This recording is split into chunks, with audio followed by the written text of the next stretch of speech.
Remember? How long did the American Revolutionary War last? About 5 years. What were the dates? Come on. Come on, folks. 1776 to 1781, approximately. Okay? So, at the end of that, the Church of England, which was the official religion of all of the colonies under the influence of England, it was the state religion. You follow what I'm saying? The clergy were all paid out of tax money. Okay? Because the Church of England, all of the buildings were put up by English government officials, and even in the colonies like right here in Virginia, if you go a little bit east of here, you'll still find cemeteries around churches, because that was not only the religious place of burial, but the official civil place of burial for English residents. Okay? Yeah, how many of you have relatives buried in cemeteries around here? Old cemeteries around Episcopal churches? Richard, you do. I mean, your family goes back at least to pre-Revolutionary War time, no doubt, because they were buried at those cemeteries, and the church kept all those records. Baptisms were official state documents because they recorded birthdays. It's like the birth certificate was recorded at the local parish. All right? That's what institutionalized state religion was like. And especially here in Virginia. Okay? If you wanted to be, let's just say, a Roman Catholic, and there were lots of them, let's say, in Maryland, in pre-Revolutionary War days, you could probably be a Roman Catholic and exercise your faith openly, but you still had to pay taxes to England. And the taxes in England went to supporting the Church of England in Maryland. Okay? They didn't go to support the Catholic Church in Maryland. You follow what I'm saying? Okay? So that's what part of the Founding Fathers, and especially Thomas Jefferson, was opposed to. He didn't want that institutionalized religion as being part of the state. He wanted it separate, so we have to amend the separation of church and state. But at any rate, after the American Revolutionary War, not only did the Church of England not be the official religion of the colonies, but it was politically incorrect, in fact somewhat dangerous, for anybody to be identified as a member of the Church of England. Now bear in mind, George Washington himself had been a practicing member of the Church of England. Okay, so some of our founding fathers, I can't remember if it's Madison or Monroe. What's the college up in Harrisonburg? Madison's, James Madison's brother was a bishop. Okay? And so one of the things what happened after the American Revolutionary War was the clergy, who were being paid by England and English tax dollars, all left. Well, most of them. They all went either back to England or up to Canada to live. Okay? I mean, you can understand why. But a few remained, and one was a guy named Samuel Seabury. And what they found was that if the Anglican presence in the newly emerging United States was to continue at all, they needed to have bishops. So Samuel Seabury took it upon himself from Connecticut to sail to England and petition Parliament to allow 3 validly ordained bishops in England to lay hands on him in order to make him a bishop so he could come back to the United States and start the Anglican branch of the Church of England. Am I going too fast for you? Are you with me on all of this? I know it can be complex. And the Parliament said no. We talk about sour grapes, you know. They said, no, we don't want to have any part of those upstart colonists. Okay? So Samuel Seabury was still over there in England, and he said, oh, nuts, I've got nothing to lose. And he went up to Scotland. And up in Scotland, there were 4 what they call non-Jew or Episcopal bishops. Now remember, excuse me, what I had said before, Presbyterians are the majority of the Christians in Scotland even to this very day. So the Anglican presence even in Scotland was paltry. And the bishops up there were non-juror bishops. What does that mean? When Parliament voted to pass a law, those bishops had no say in the House of Lords. Okay, they were non-juror bishops. Samuel Seabury went up to Scotland knowing that there was a chance he could be made a bishop. And lo and behold, they said, oh yeah, we'll do that for you. We'll do that for you, and provided you have some of the more kind of Protestant leanings. When you take your brand of the Anglican faith back to the newly emerging United States of America. Do you follow what I'm saying? So from the very beginning, the official title of the Episcopal Church was the Protestant Episcopal Church of the United States of America. And it's only been very recently, like in the last 15 years, that the Protestant and United States of America part of that has been dropped. Because, first of all, the Episcopal Church now is broader than just the United States of America. We go to Guam, it's a small presence, but it's Puerto Rico outside of the United States of America. Okay? So, Samuel Seabury listened to the Scottish non-juror bishops and had to come back and revise the Church of England's 1662 Book of Common Prayer. Now, part of the reason for that was that in the prayers of the people that we use them today, we pray for those who are in civil authority, that is government authority, okay? And we name our current president, Barack, and our current governor, Bob McDonnell, okay? We name them. Well, Samuel Seabury had a little bit of a problem on his hands because before the American Revolutionary War, they were praying for the King of England, King George III. After the American Revolutionary War, what do you think, Debbie? Was it a wise thing to continue to pray for King George III? No. The Episcopal Church almost went out of existence. I mean, it didn't get going very well because it was seen as very politically incorrect to be aligned with King George III. And Samuel Seabury, among others, had to change the Book of Common Prayer when it came to the prayers of the people to reflect United States government officials, okay? You follow what I'm saying? It's a very important change, okay?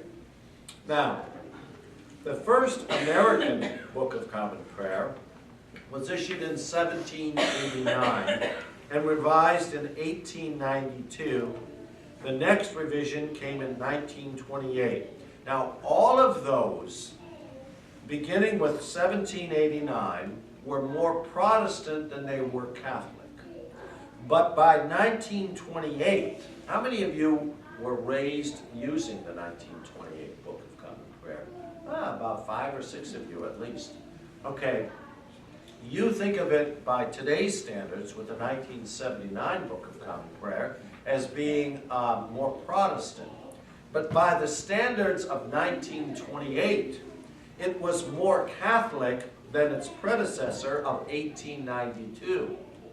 There was a movement in American Book of Common Prayer from 1789 to 1892 to 1928 to restore the Catholic side of our worship service more that had been neglected. The biggest change, of course, was on Sunday mornings when it was standard practice to have morning prayer and some beautiful choral songs as well that accompanied morning prayer. Or if you went to church twice on Sunday evening prayer, you would have evensong sung, but not the Holy Eucharist. Now you're finding more of a sense of the sacraments, an emphasis, for example, on the Holy Eucharist by 1979. And it's the one that still officially is in use today. And just to give you an idea what some of the changes are in the 79 Book of Common Prayer, which we think is a little bit outdated now. How many years has 79? I can't do the math quickly. 34 years. The Holy Eucharist, morning prayer, evening prayer, and the burial of the dead are said in either traditional language, Rite 1, or in contemporary language, Rite 2. And at St. Matthias, it was founded in about 1969, 1970. They just started using the contemporary language, and for the most part, I know there are a few exceptions to this, but for the most part, this is all that St. Matthias as a congregation is known as Rite 2 language. Okay, it's more contemporary. Provision is made for the collect of the day to be said either way as well. Before 1979 Book of Common Prayer, you had to say it in Elizabethan language, which is Rite 1. And that got very difficult, especially to attract younger people. Elizabethan language is gorgeous, but if you're not an English scholar, an English lit scholar, it doesn't have quite the same appeal as just contemporary language. Okay? There were special liturgies added. For example, the foot washing that we do on Maundy, Thursday, that was not in the 1928 Book of Common Prayer, it's in the 1979 Book of Common Prayer. A form for the reconciliation of a penitent has been added. Again, that reflects a more Catholic understanding of the sacraments rather than Protestantism kind of rejected private confession. Okay, too papal, too popish. More options exist for bringing a civil marriage under the blessing of a church. If you've been married by a justice of the peace, for example, you can have your marriage blessed in the Episcopal Church. Okay.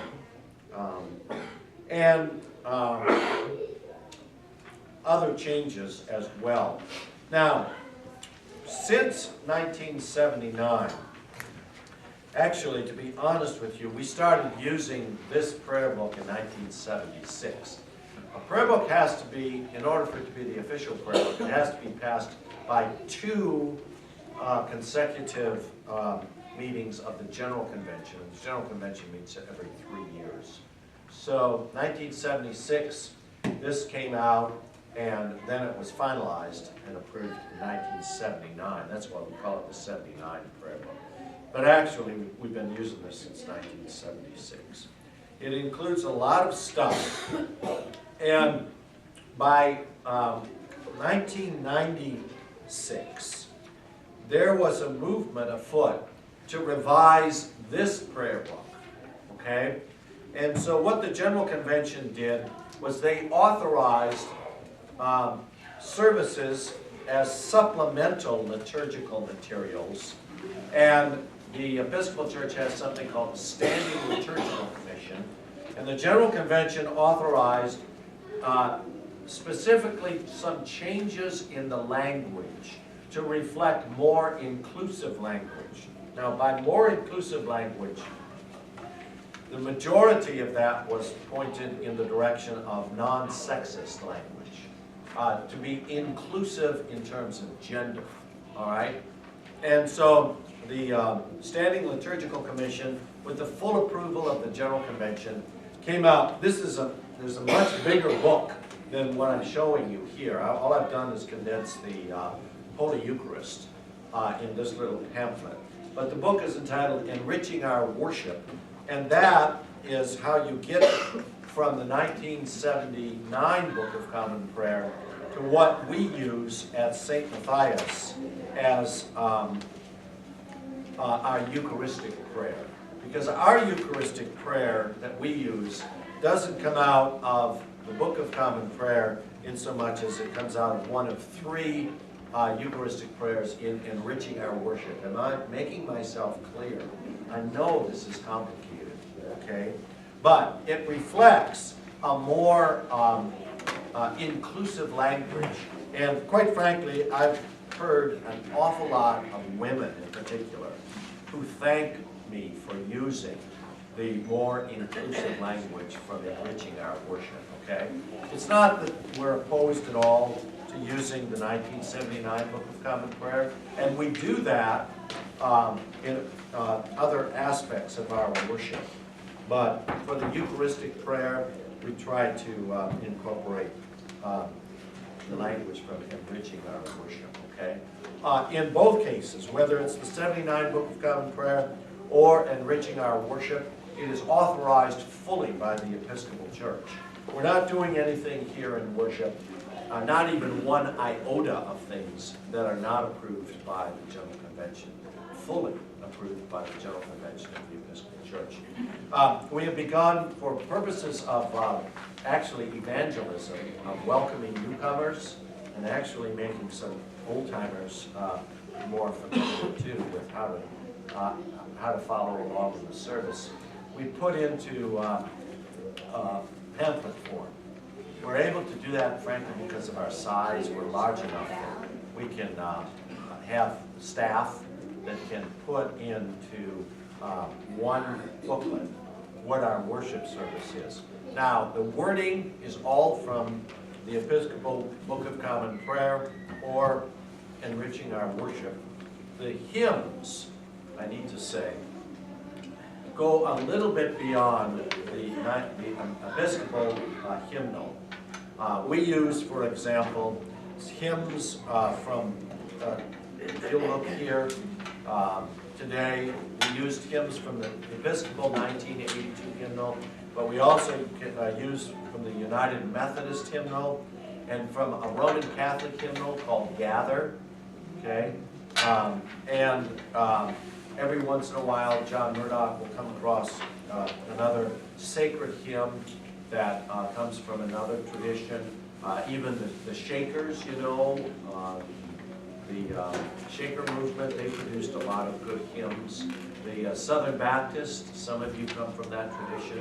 And by putting our worship in a bulletin format like this, we can take the best of hymns and the best known of hymns from a variety of Christian denominations and use them. All we need to do is make sure we have copyright permission to do so, and you pay a little extra money, a couple $100 a year to get copyright permission to do that. And frankly, it allows us to have some familiarity with some hymns, and it allows us to use good Episcopal hymns, but not just good Episcopal hymns, good hymns from a variety of religious backgrounds. We're becoming more inclusive. In our singing. Yeah, in a lot of ways. Yeah, right.